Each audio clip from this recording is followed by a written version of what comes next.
Hola, buenas noches, hermanos. Dios les bendiga. Estamos aquí transmitiendo desde Iglesia Verdad y Restauración Internacional. Estamos viendo la serie La Gracia de Dios. El título de hoy es Permaneciendo o apostatando de la gracia. La semana pasada, hermano, nos hacíamos una pregunta. Si el creyente se enfría y su corazón se endurece, ¿corre el riesgo de perder la salvación? Pues la respuesta es, hermano, la salvación no se pierde. Lo que sucede es que el hombre olvida su fe, ¿sí? Y le da la espalda a su fe, ¿sí? Hermano, me gustaría que comprendiéramos que aquel que se enfría y que se endurece en su corazón está al borde de la apostasía, el cual se aparta de su fe o que en algún momento dado ha profesado tenerla, ¿sí? Y se aparta de su fe. Frecuentemente esta situación, hermano, se le describe como adulterio espiritual, provocando de esta manera, ¿sabes qué? El celo de Dios. Ahora la pregunta ¿es posible que los individuos se alejen de la fe o se vuelvan en contra de Jesucristo? La respuesta es que sí. Y las escrituras identifican este peligro, hermano. Y también nos advierten contra sus consecuencias negativas. ¿Cuáles son estas consecuencias, hermano? Vamos, quiero que me acompañes, por favor, a Hebreos capítulo número 6, versículo número 4. Hebreos 6, versículo número 4, por favor. Dice así la palabra de Dios. Porque es imposible que los que una vez fueron iluminados y gustaron el don celestial y fueron hechos partícipes del Espíritu Santo y asimismo gustaron de la buena palabra de Dios y los poderes del siglo venidero y recayeron, sean otra vez renovados para arrepentimiento, crucificando de nuevo para sí mismos al Hijo de Dios y exponiéndole a vituperio. Versículo número 7. Porque la tierra que bebe la lluvia, que muchas veces cae sobre ella, y produce hierba provechosa a aquellos por los cuales es labrada, recibe bendición de Dios. Pero la que produce espinos y abrojos es reprobada, está próxima a ser maldecida, y su fin es el ser quemada. Hermano, es imposible lograr que vuelvan a arrepentirse los que una vez fueron iluminados, aquellos que experimentaron las cosas buenas del cielo y fueron partícipes del Espíritu Santo, que saborearon la bondad de la palabra de Dios y el poder del pues mundo venidero, y que luego se alejen de Dios. Hermano, es imposible lograr que esas personas vuelvan a arrepentirse al rechazar al Hijo de Dios. Ellos mismos, hermano, lo clavan, ¿sabes qué? Otra vez en la cruz y lo exponen a la vergüenza pública. Y déjame decirte que también el Evangelio de Marcos nos habla de aquellos que oyeron el mensaje de salvación y que de inmediato lo recibieron con alegría, pero como no lo entendieron muy bien, la alegría les dura muy poco. Tan pronto como tienen problemas o son maltratados por ser obedientes a Dios, se olvidan del mensaje que han recibido y tropiezan.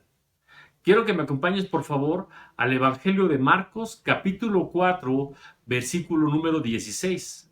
Marcos 4:16. Dice así la palabra de Dios. Estos son asimismo los que fueron sembrados en pedregales, los que cuando han oído la palabra, al momento la reciben con gozo, pero no tienen raíz en sí, sino que son de corta duración, porque cuando viene la tribulación o la persecución por causa de la palabra, luego tropiezan. Bueno, la escritura, hermano, nos advierte sobre caer en apostasía. Si seguimos pecando después de haber conocido la verdad enseñada de Dios, hermano, ningún sacrificio podrá hacer que Dios nos perdone. Es decir, si el hombre que una vez fue iluminado continúa pecando deliberadamente después de haber recibido el conocimiento de la verdad, ya no queda ningún sacrificio que por sí que cubra esos pecados, hermano. Quiero que me acompañes, por favor, a Hebreos capítulo 10, versículo 26. Hebreos 10, 26, por favor.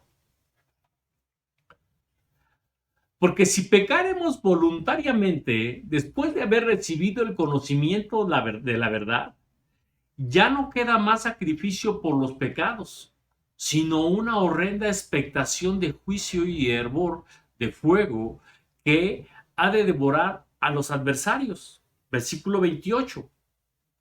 El que viola la ley de Moisés por el testimonio de 2 o 3 testigos muere irremisiblemente. Hermano, aquí hago un paréntesis. La pena de muerte era ineludible cuando alguien menospreciaba la ley de Moisés, y Dios, déjame decirte que ha anulado esto por medio de Cristo. Pero los hombres no tienen derecho de hacer lo mismo, hermano. Y aquellos que lo intentaban, yendo tras otros dioses, debían ser apedreados, como lo dice la Escritura. Y así, hermano, morirían irremisiblemente, ¿sí? Como lo dice un pasaje paralelo a este que estamos viendo, de Deuteronomio capítulo 17, versículo 1 al 7, ¿sí? Ahora, si el rechazo de Moisés y su ley era tan grave, ¿cuánto mayor castigo pensáis que merecerá el que pisoteare al Hijo de Dios, apostatando de Cristo, hermano? Vayamos por favor de nuevo, retomemos el pasaje que venimos viendo, Hebreos 10, versículo 29, por favor. Hebreos 10, 29. Dice así la palabra de Dios. ¿Cuánto mayor castigo pensáis que merecerá el que pisotee al Hijo de Dios y tuviere por inmunda la sangre del pacto, en la cual fue santificado, e hiciere afrenta al Espíritu de gracia? Pues conocemos al que dijo, mía es la venganza, yo daré el pago, dice el Señor. Y otra vez, el Señor juzgará a su pueblo. Versículo 31. Horrenda cosa es caer en manos del Dios vivo.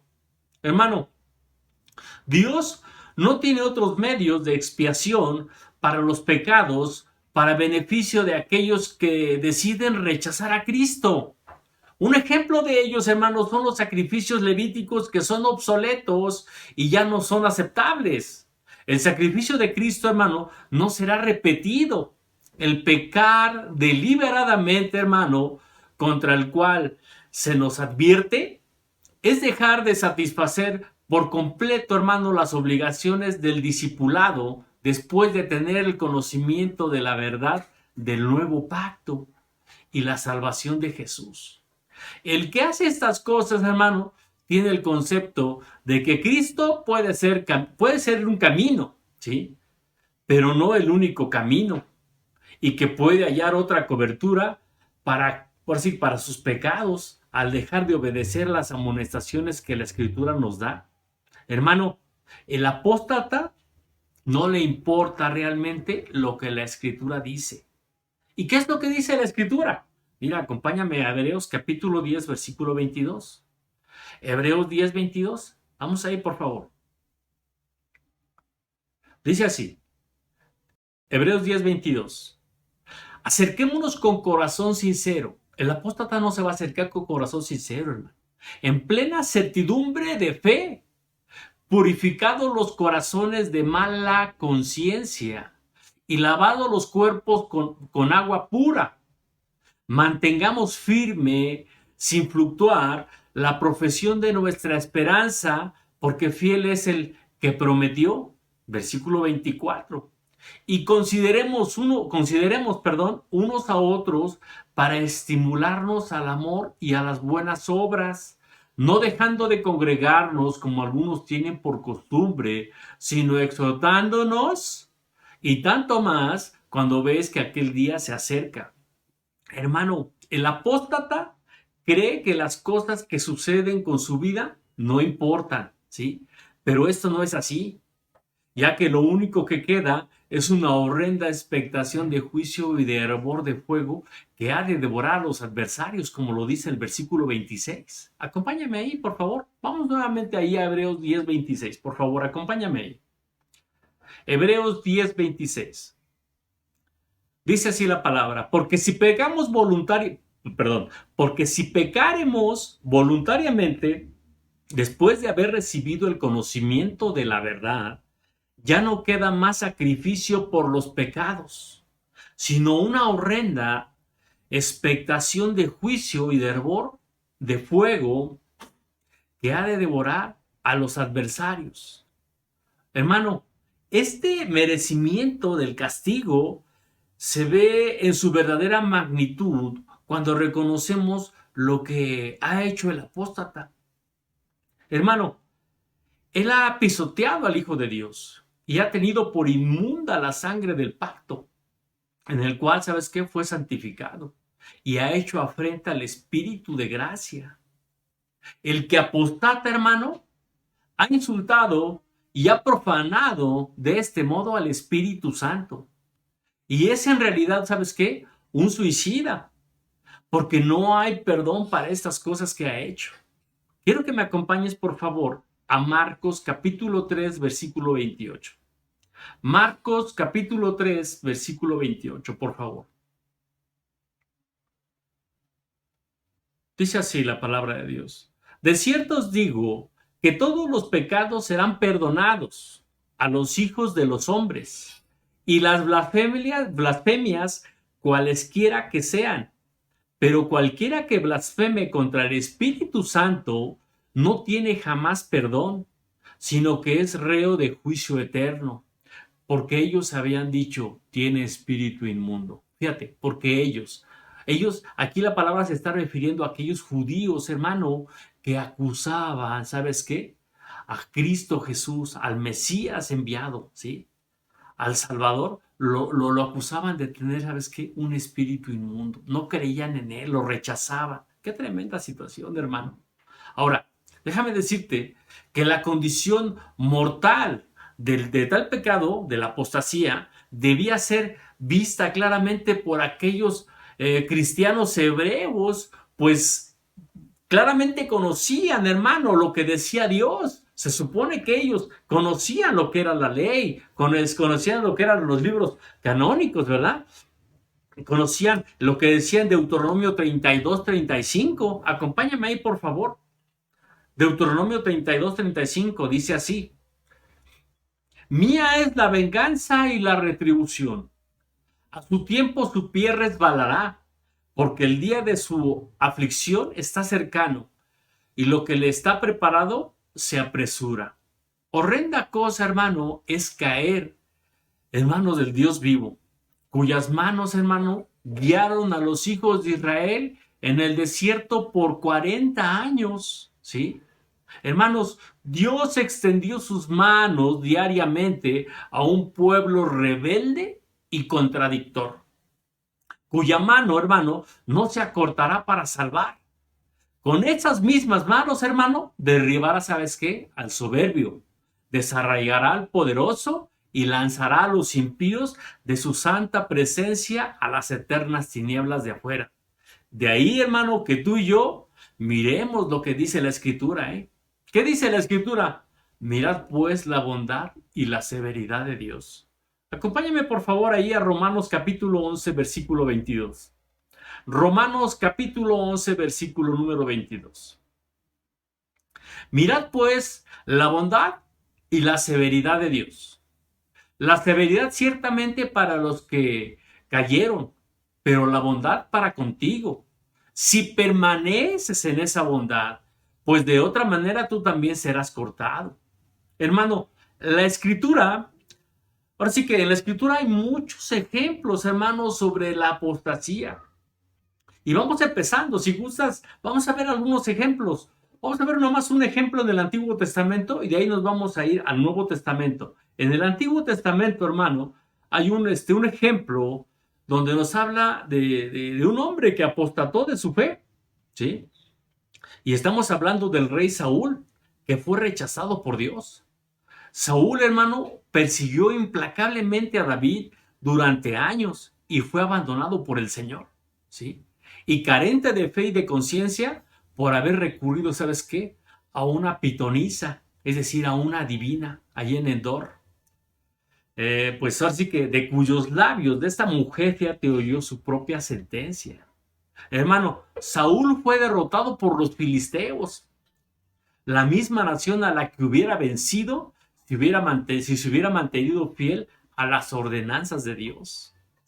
Hermano, Saúl constituye un ejemplo señalado de desobediencia y naufragio espiritual. Veamos cómo lo expresa el Señor mismo, ¿te parece? Vamos allá a Primera de Samuel, capítulo 15, versículo 11. Primera de Samuel, capítulo 15, versículo número 11, por favor. Primera de Samuel 15, 11, por favor. Dice así: Me pesa haber puesto por rey a Saúl, porque se ha vuelto de en pos de mí y no ha cumplido mis palabras. Y se apesadumbró Samuel y clamó a Jehová toda aquella noche. Vayamos al versículo 28. Entonces Samuel le dijo: Jehová ha rasgado hoy de ti el reino de Israel y lo ha dado a un prójimo tuyo mejor que tú. Ahora, vayamos al capítulo 16 de Primera de Samuel, versículo 14, por favor. Ahí al siguiente capítulo, pero ahora el versículo 14, por favor. Dice así: El espíritu de Jehová se apartó de Saúl y le atormentaba un espíritu malo de parte de Jehová. Hasta ahí. Hermano, Saúl fue ungido por Samuel por orden de Dios. Le fue dado, ¿sabes qué? Un comienzo propicio para su reinado. Sin embargo, desobedeció, hermano, señaladamente a Dios y fue rechazado. Y en su lugar, David fue ungido como rey. Qué tremenda situación le pasó, ¿verdad? Pero bueno, vamos ahora a ver otro ejemplo de apostasía, pero ahora, ¿qué te pareces en el Nuevo Testamento? ¿Te parece? Vamos ahí, por favor. Fíjate, este primer ejemplo aquí en el Nuevo Testamento, todos lo conocemos, hermano, todos. Sí, sí, estoy hablando, ¿sabes de quién? De Judas Iscariote. Era uno de los 12 para el apostolado. Judas Iscariote, hermano, traicionó a nuestro Señor Jesús por 30 piezas de plata. Y a juzgar de su carácter, parece indudable que siguió a Jesús solo por las ventajas materiales que obtendría. Qué tremendo, ¿eh? Hermano, sin dar nombres, fíjate, Jesús hizo frecuentes alusiones a la futura traición de uno de los 12. Acompáñame, por favor, allá al Evangelio de Juan, capítulo 6, versículo 70. El Evangelio de Juan, capítulo 6, versículo 70. Acompáñame ahí, por favor. Dice así la palabra de Dios. Jesús le respondió: ¿No os he escogido yo a vosotros los 12 y uno de vosotros es diablo? Hablaba de Judas Iscariote, hijo de Simón, porque este era el que le iba a entregar y era uno de los 12. Hermano, a Judas se le había sido confiado, ¿sabes qué? El cuidar la bolsa de dinero, pero se dio este hombre a la avaricia y traicionando la confianza de sus amigos se apoderó, ¿sabes qué? De una parte del dinero. Ahora veamos, fíjate, veamos que María de Betania quebró un vaso de alabastro, ¿sí? De perfume y ungió a Jesús, ¿sí? Para mostrar su afecto por el maestro. Y ahora sí que hablando Judas en su propio nombre y en el nombre de los otros discípulos, calificó, hermano, duramente esta acción de desperdicio. Pero no era por su preocupación hacia los pobres lo que motivó este comentario, sino el deseo de apoderarse del precio del perfume que bien hubiera podido disponer de él, porque pues no se preocupaba por los pobres, hermano. Vamos, por favor, ahí acompáñame al Evangelio de Juan, capítulo 12, versículo 5, por favor. Evangelio de Juan, capítulo 12, versículo 5. Dice así: dice, ¿por qué no fue este perfume vendido por 300 denarios y dado a los pobres? Pero dijo esto no porque se cuidara de los pobres, sino porque era ladrón y teniendo la bolsa sustraía de lo que se echaba en ella. Hermano, nuestro Señor Jesús lo reprendió en público aunque suavemente, herido en su amor propio, el Judas Iscariote, hermano, se dirigió a los principales sacerdotes ofreciéndoles entregarles a Jesús a cambio de una recompensa. Así, de esta manera, hermano, acordaron entregar, ¿sabes qué? Entregárselo por 30 monedas de plata, el precio establecido, fíjate, para un esclavo. A partir de entonces, hermano, Judas empezó a buscar la oportunidad para entregar a su maestro. Qué tremendo, ¿verdad? Vamos, acompáñame ahí a Mateo capítulo 26, versículo 14. Mateo 26, 14. Entonces, uno de los 12, que se llamaba Judas Iscariote, fue a los principales sacerdotes y les dijo: ¿qué me queréis dar? Y yo os lo entregaré. Ellos le asignaron 30 piezas de plata y desde entonces buscaba oportunidad para entregarle. Otro ejemplo, vamos a ver otro ejemplo, ¿sí? Si no terminamos en esta clase, vamos a terminar en la próxima, ¿sí? Vamos despacio. Ahora, el otro ejemplo que te quiero mencionar aquí en el Nuevo Testamento es el caso de Himeneo y Alejandro, que apostataron también de su fe. Quiero que me acompañes a Primera de Timoteo, capítulo 1, versículo 19. Capítulo 1, versículo 19, por favor. Dice así: manteniendo la fe y buena conciencia, desechando la cual naufragaron en cuanto a la fe algunos, de los cuales son Himeneo y Alejandro, a quienes entregué a Satanás para que aprendan a no blasfemar.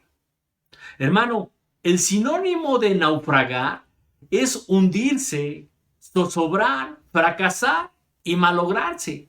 La escritura en la versión Dios habla hoy nos dice que algunos, por no haber hecho caso a su conciencia, han fracasado en su fe.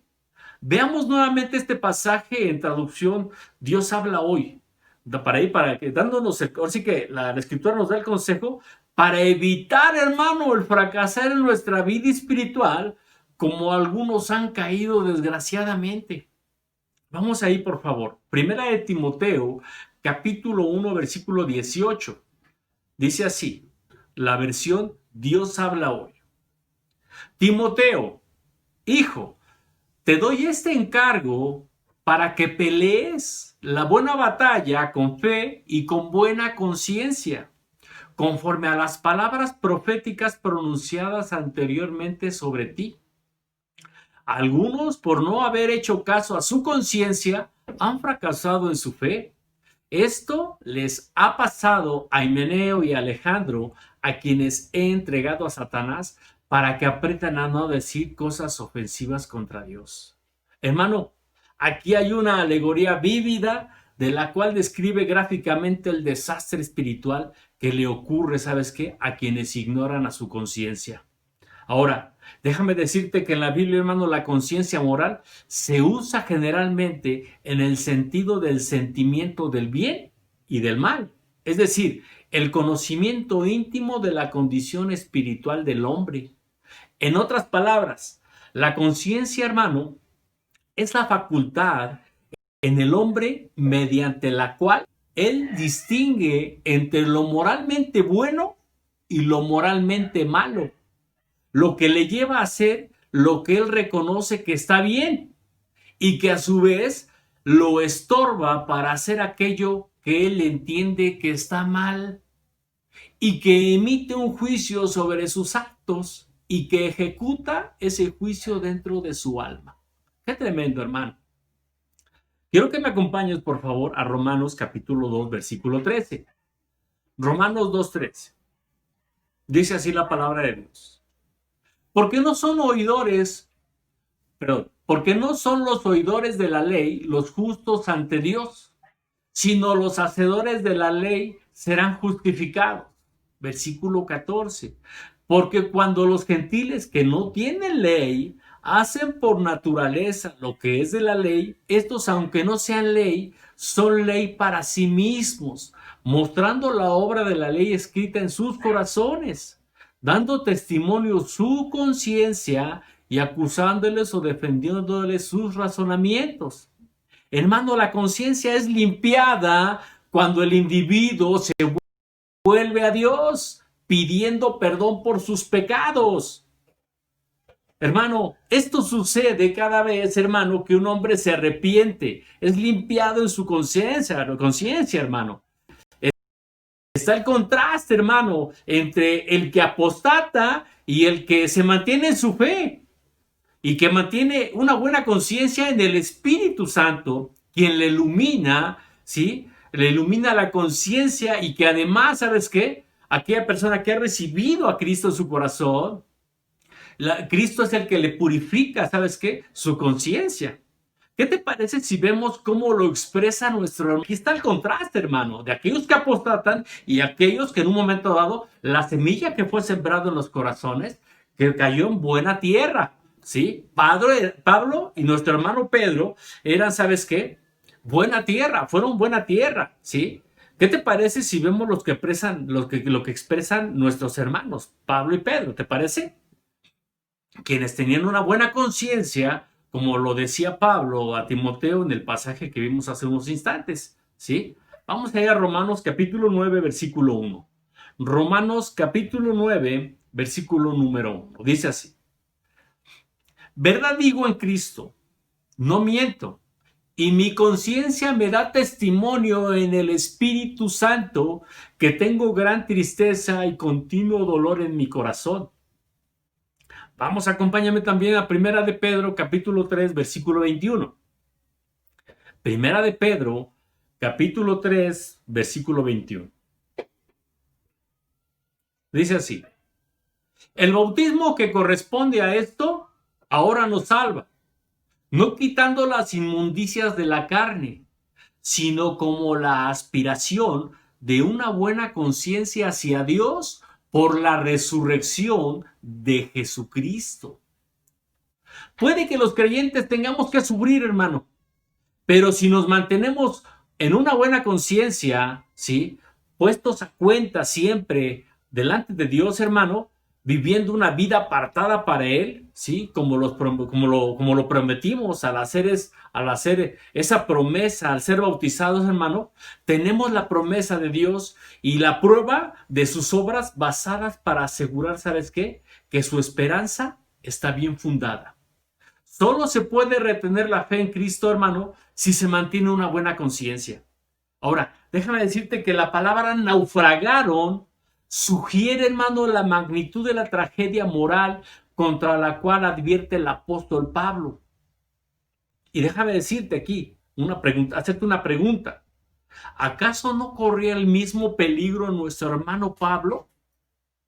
Claro que corría el mismo Pablo, ese mismo peligro. Recordemos que en el viaje que hizo a Roma, él mismo experimentó, hermano, ¿sí? En su vida física un naufragio, ¿sí? Y él sabía que el naufragar físicamente en un barco, hermano, era algo terrible, ¿sí? Un horror que de seguro quedó bien grabado en su memoria. La tragedia, hermano, en un momento dado de una persona que apostata o que naufragia espiritualmente es una tragedia espiritual, hermano, ¿sí? Y se puede evitar si se mantiene una buena y tierna conciencia en estas enseñanzas que Dios nos da, hermano, ¿sí? Y que las apliquemos, ¿sabes qué? Oportunamente como creyentes en los momentos cruciales de nuestra vida espiritual. Y fíjate, hay un pensamiento de una persona a través de la historia, se llama Susan Wesley, que era madre de John Wesley, quien fue un clérigo teólogo anglicano británico, hermano. Esta mujer nunca predicó un sermón, ni fundó ni siquiera una iglesia, ¿sí? Ella se dedicó a cuidar a sus hijos y en un momento dado le hizo una carta a su hijo Juan durante sus días allí en Oxford. La carta decía así. Fíjate, qué importancia, hermano, que tú y yo comprendamos todo esto, lo que Dios nos ha enseñado, para que en un momento dado nosotros, hermano, enseñemos a nuestros hijos y los guiemos, ¿sabes qué? En el camino del Señor. Decía la carta así: adopta esta regla.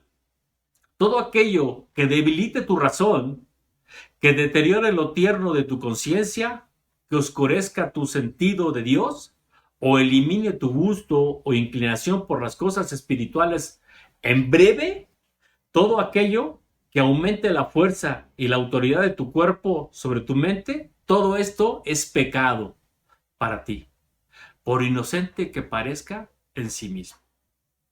Mi hermano, son palabras en un momento dado que también deberemos de tú y yo reflexionar, ¿sí? Y bueno, nuevamente, como en el inicio le hago la misma pregunta. Si el creyente se enfría en su corazón, se endurece, corre el riesgo de perder la salvación.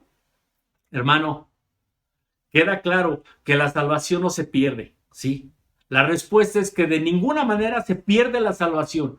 El hombre decide alejarse de su fe, ¿sí? Ahora, imagínate, Pablo, el apóstol Pablo, exhorta al creyente a cuidar su propia salvación con temor y temblor, pues es Dios el que obra el querer y el hacer en el creyente por su buena voluntad. Aquí nos vamos a detener, vamos a dar gracias a Dios y continuamos la próxima semana. ¿Te parece? Padre Santísimo, con toda reverencia, Señor, nos dirigimos a ti, dándote gracias, mi Dios, por estas palabras que tú nos has dado el día de hoy, Señor. Sabemos que tenemos que permanecer, Señor, en esta gracia que tú nos has dado, Padre. Gracias, Señor, porque nos das muchos ejemplos, Señor, de quienes han apostatado de su fe, Señor, que han dado la espalda, Señor, a su fe, Padre mío, que han despreciado esta salvación tan grande. Señor, mi Dios, te doy gracias, mi Dios, porque nos permite, Señor, el día de hoy hablar de estas cosas, Padre mío. Que podamos entender, que podamos comprender, Señor, que como individuos, Señor, podemos y tenemos el riesgo de alejarnos de nuestra fe, Señor. Te rogamos, mi Dios, que nos inquietes en nuestro corazón, en nuestra vida espiritual, Señor, para que permanezcamos, Señor, en esos tiempos de oración, en esos tiempos de congregarnos juntos, en esos tiempos de alimentarnos de tu palabra, en lo individual, Padre Santo, en lo personal, por favor, mi Dios, inquiétanos, Señor, cuando no lo estemos haciendo correctamente, te lo ruego, mi Dios. Sabemos los riesgos que se corren, mi amado, en el momento en que empezamos a desviarnos del camino, en el momento en que empieza aquel enfriamiento, aquel endurecimiento en el corazón, mi Dios. Nos ponemos en tus manos, mi Dios, y reconocemos, Señor, que tú eres el único y sabio Dios, el cual, Señor, en el cual nosotros confiamos. Ponemos nuestras vidas en tus manos, Señor, reconociendo que tú eres bueno, y a ti la honra y la gloria en el nombre poderoso de Jesús. Amén. Dios te bendiga, hermano, y nos vemos la próxima vez, si Dios quiere.